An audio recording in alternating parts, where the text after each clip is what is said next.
Umuupa ako for 15 years na 10,000 to 13,000 pesos monthly. Di problema ang cash out. Medyo di lang kakayanin yung monthly ng condo.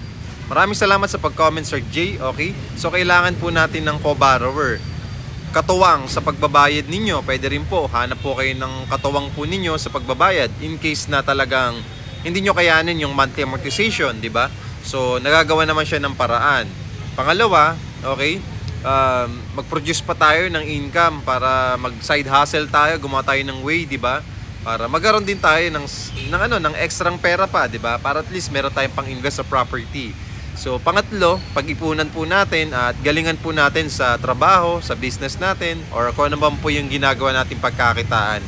At balang araw, no, makakabili rin po kayo ng sarili nyong property na alam nyong sa inyo, alam nyo pong talagang pinaghirapan nyo, under sa pangalan ninyo yung titulo, tapos talagang di ba? Talagang katas ng mga pinaghirapan natin. Okay? Darating din yung panahon, Sir Jay, na magkakaroon din po kayo ng sariling property.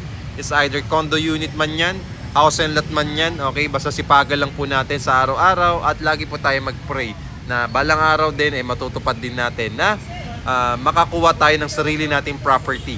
Okay? So maraming salamat, Sir Jay. Kung interested kayo na makapag-avail at meron kayong katuwang sa pagbayad ng condo property natin na 10,000 to 25,000 cash out only, i-follow mo muna ako bago ka mag-message para ma-prioritize ko yung message mo or inquiry mo.